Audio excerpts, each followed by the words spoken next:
Hey everyone, I'm Eurogamer's Ian Higton, and this here video is a quick look at some footage taken from Hitman Episode 3, Marrakesh. I took a trip along to a press event earlier this week to get a hands-on with a new level, which you can see in all its glory right here thanks to these virtual drone shots.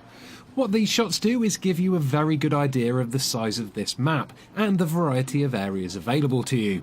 If, like me, you've played through the previous episodes of Hitman already, you'll be aware of the increasing sense of scale to the maps, and again, Episode 3 ups the ante by delivering a huge playground that even puts Episode 2's Sapienza to shame.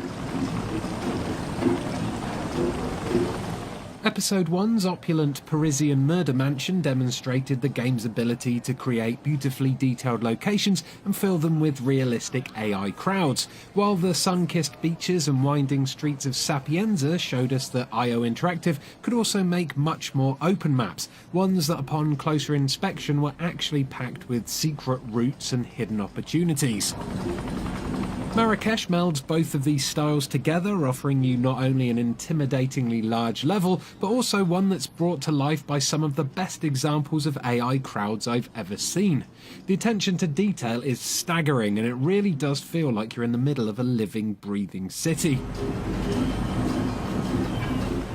You spawn inside a tight, maze-like bazaar, jam-packed with locals and tourists who are crowding around various TV sets, watching news footage of a protest taking place outside of the nearby Swedish consulate. One of your targets is there, a fugitive bank CEO called Klaus Strandberg. The other, a general named Zidane, is on the opposite side of the map, holed up inside of an old school. Both locations are formidably defended with soldiers on almost every street corner, and at first glance they seem impossible to gain access to. As with the previous episodes though, trial runs and exploration will soon uncover a myriad of avenues for mischief making. I must have spent a good 30 minutes just exploring the markets, checking out the trinkets on sale and listening to the NPCs chattering away to one another before I started making my way onto the rooftops to get a lay of the land. Then, confident I knew some good escape routes, I slowly approached the consulate in search of an entry point. Jammed up against barriers outside were countless protesters holding placards, and just beyond them, military police armed to the teeth with automatic rifles. I didn't really like those odds, so I doubled back on myself and bumped into a news reporter and her producer who had lost track of their cameraman. The cameraman, it turns out, had decided that the job of interviewing Strandberg inside the heavily guarded embassy was way too dangerous, choosing instead to spend his day hanging out in a members-only shisha cafe. Barred from entry due to the lack of a membership card, I clambered over one of the sidewalls of the cafe and lay in wait in the toilets.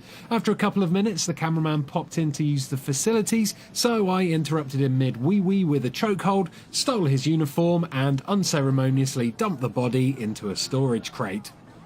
After that, gaining entry to the consulate was easy, and just a case of strolling in through the front door with the rest of the news team.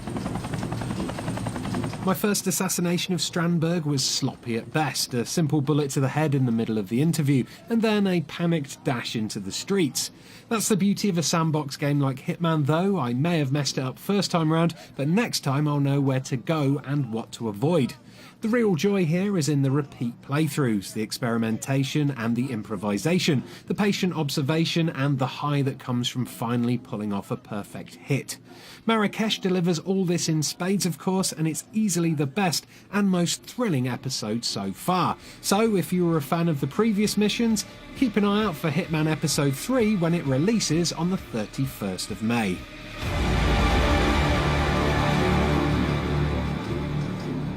Thanks for watching this video. If you did enjoy it, don't forget to leave a like and subscribe to Eurogamer for plenty more video gaming goodness in the near future. Also, if you are a fan of Hitman, we've got plenty more Hitman videos up on the channel, and